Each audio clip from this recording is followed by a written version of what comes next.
Hey guys, this is a vid on a comment from one of the viewers, and JonC, that's an abbreviated screen name, but he writes, could you make a video on your opinions of riding a road bike coming from a mountain bike? Pros and cons of each, and any other points you feel relevant. Well, in a nutshell, down here, my opinion is that if you're an accomplished mountain biker, it is easier to switch to road riding. Not just basic riding on the street, I'm talking riding downhill in the mountains at like 45 miles an hour plus, if you so choose to do so. In this area, since I've got a road bike in December of 2011, there's tons of mountains over around here, and then you could pick up speed like really fast. You know, riding a road bike in the urban environment, it's like, okay, you know how to ride a bike. Everyone, you know, that rides a mountain bike knows how to ride a road bike. But this is coming from technical riding and in the mountains and going faster than just pedaling on a flat surface. Okay, and the main techniques you need to know for riding downhill on the road or in the mountains is, in my opinion, it's setting up for your turn just like you are on a mountain bike, your outside leg down, and bike angulation. So we'll talk about that. And the physical differences, the handlebars width and the grips. It's narrower on the road bike, which makes it, in my opinion, twitchier, if that's a word. Also, your center of gravity, your CG, is higher on the road bike due to frame geometry. You know, the road bike, just the geometry of the frame, it's your center of gravity is just a little bit higher than on a mountain bike, which may or may not affect you. Okay, so let's go and take a little stroll over to the mountain bike here. So if we take a quick measurement of the handlebars, let's see here. So from one end to the other, getting just over 26 inches on these handlebars. This is just a standard carbon riser handlebar, the Easton Monkey Light XCs. It's pretty standard, it's about 26 inches. So if we go to a road bike, you know, all the way across, we're getting about 17.5 inches or so.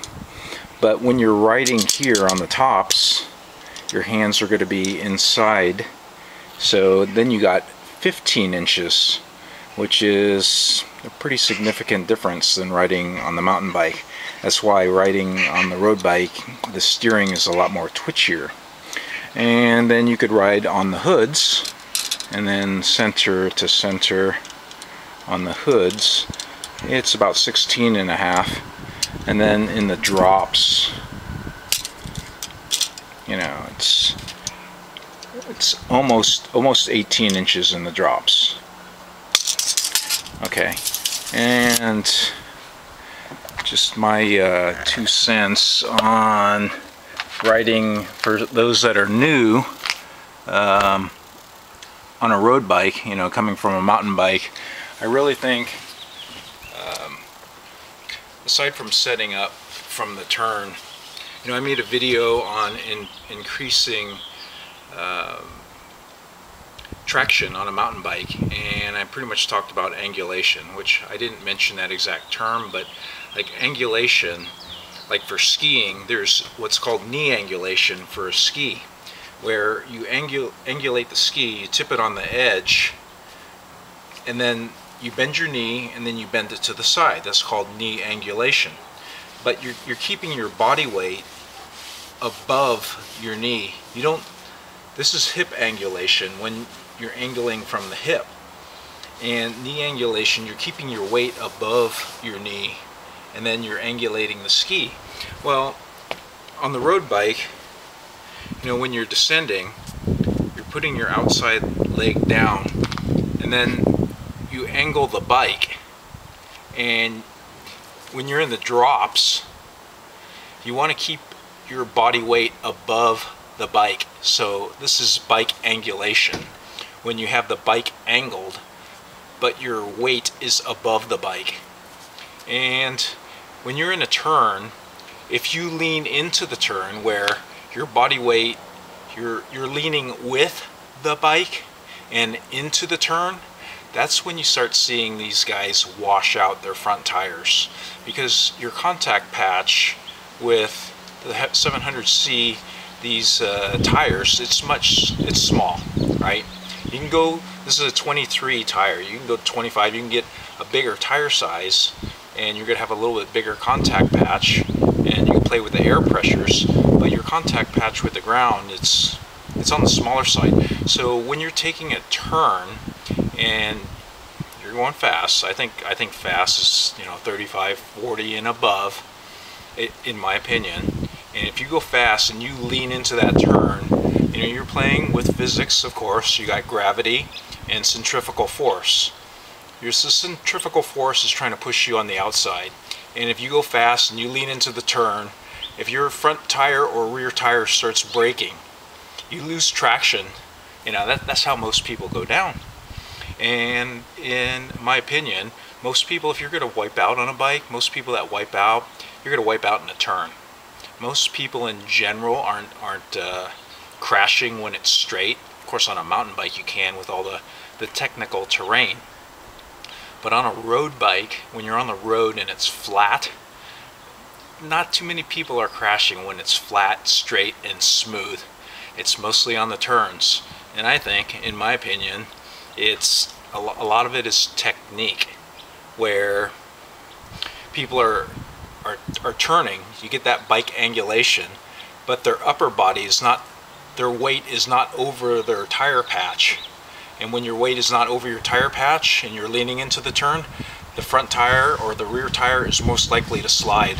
And once it slides, there is no correcting that. You're going to be down in like 1 second. And it's just hard to correct on that. Alright.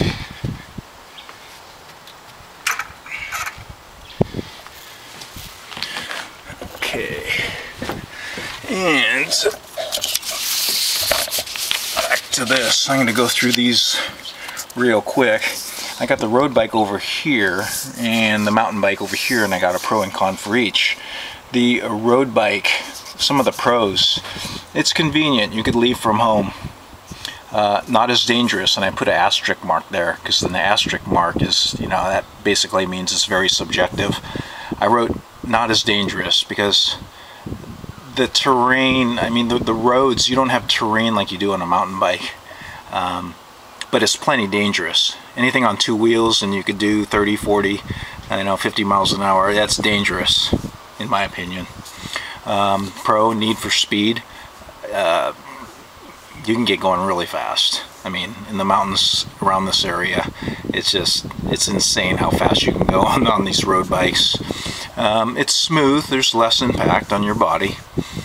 You can use it for traveling, like you could go, 50, 60 miles. No problem. You got to come back, but you could, if you needed to go 50, 60 miles, you could do it. Much easier than on a mountain bike. You could do it on limited time. Let's say you have, 40, 45 minutes. You could do a training ride in that amount of time compared to mountain biking, which we'll go into. It's a great training activity for the mountain bike. Cycling in the mountains can be nice. Yeah, some of the mountain roads, you got, a lot of trees and tree cover. You're not out in the sun. It's green. It's nice. It's not quite like mountain biking, but it can be nice. And I got the cons here. Okay, cars. I don't like really cycling with cars. I'm lucky that within about 1.5 miles, I'm at a trail, a park trail, where it's, hiking, running, and bikes only, no cars. So I'm lucky in that respect that I can get to an area right from my house without dealing with a ton of cars. Plus, if you ride in an urban environment on a bike and you're riding alongside parked cars, I mean, you got to look for that driver in that car. If he's going to open that door, you're going to get doored, which is the third one here, car doors. You're going to get doored, and you're going at 15 to 20 miles an hour, and just someone opens their door on you. So that's happened. Also, sometimes the car pulls out of the parallel parking spot, which you got to watch out for too. So when you're riding down parallel to cars, you really got to look for a driver in that car. Second one is car exhaust. It's sick. I never really got into road biking. I procrastinated for a long time until December 2011 when I got this kind of entry-level road bike. But I never liked the idea of biking and breathing heavy and around a bunch of car exhaust. But like I said, I'm lucky I have access to a park 1.5 miles away, and then that park heads to the mountains. And I do a lot of my mountain riding during the week. Lucky enough to do that too. Urban environment, I wrote. I mean, it's much nicer, in my opinion, to be in the mountains and biking rather than to be around a bunch of not only cars but cement and tarmac, and just part of the allure to mountain biking is getting away from this urban environment, right? Getting dropped. So there's an asterisk here. So depending on who you go road biking with, if you're going with a serious group and they're fast, I mean, they're going from point A to point B and they're not stopping in between, and they have a pace line, and if you're not feeling it that day and you drop off the back, you pretty much get dropped. There's no waiting for you. Completely different with mountain biking. And then I put an asterisk by competition too, because when you get on the road, you get passed, and a lot of people like to compete on the road. I mean, there's competition in mountain biking too, but I find in road there's a lot more like, I'm macho, or I'm more in shape, or I'm gonna pass you, that kind of thing. Okay, so with the road bike, I got the mountain bike on this side. I got the pros, fresh air. I got trees, got wildlife. I think in general it's more fun than on the road bike. It tests your technical riding, and there's always room for improvement. Culture. I think the mountain bike culture in general, I think from my experience, is a little more friendly than the road bike culture. Flowy single track in the trees. I mean, there's that roller coaster type fun to mountain biking, and you got the trees whizzing by, which is also fun. And I got cons here. Traveling to the trailhead. I don't think I need to see any more than that. Got to get everything set up. Can't forget anything. Number 2 is may not be able to do quickly, where again, there's setup, there's driving to the trail, and if you're on limited time, it's hard to get a ride in when you have to have time set up to go to the trailhead and come back, and then if you're on limited time, might not be able to do quickly. Can be dangerous, question mark. I don't think I need to say anything else about that. More mechanical issues. Like I went to the Sea Otter a couple of weeks ago, and I had my front Fox RLC 32 float shock. The lockout was jammed. They had to fix that. I had a Easton rim. The front hub was seized up, so they had to fix that. I had an MRP, the chainring, front chainring guide. That was broke. The guy, repaired that. There's one more thing I think that I had done. Oh, the Crank Brothers pedals I had refurbished. So there's constantly things just breaking on a mountain bike. So components breaking. More maintenance than road. With all the dirt and grime, on the trails, that there's just more maintenance. This is the addendum. I forgot to talk about this. This is a popular mountain bike forum, and this is the rider down section. And that's one major difference that's not inherent to road bikers, is a rider down forum. You don't see like road bike forums with this, and I think this is pretty significant.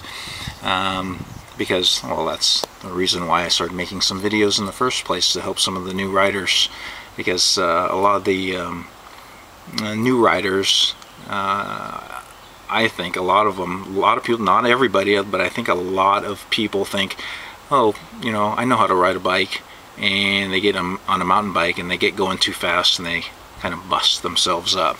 But anyway, I sorted this forum on the number of replies, because the number of replies is probably the most interesting injury. But anyway, just to run down a few of them. Look at this: AC separation, shoulder separation, broken wrist, badly sprained MCL and possibly torn ACL, gruesome leg injury, radial head fractures, Achilles tendon rupture, Scalatia is cruel mistress, whatever that is, bruised ribs, riding after radial head replacement, broken shoulder, discal radius fracture, fractured femur, broken clavicle. I'm familiar with this one, but not on a bike. When is it time to give up? I actually read this one. This one's pretty brutal. This guy crashed, I think, downhill racing, busted him up. Seriously busted shoulder. What's the best painkiller? I like Advil myself. Herniated disc, cervical fusion recovery times, worst crash, how'd you get back in the saddle, rider down, broken leg, hernia surgery, hernia repair, forget the pain, can you afford an injury? This is a good one, because like I've mentioned before in a video a long time ago, if you have to go to the ER, I hope you have insurance, because it's in the thousands. There's this one guy from MTBR. He had to get helicopter lifted out of a state park, and I think I remember that he mentioned that the helicopter ride was $25K for the helicopter ride alone at the evac. So take that into consideration. Herniated disc. I don't know even what this is. I can hardly walk, forget riding. Broken ankle, after a bone fracture, herniated disc, mountain biking elbow. So you guys kind of get the picture. This sport is dangerous.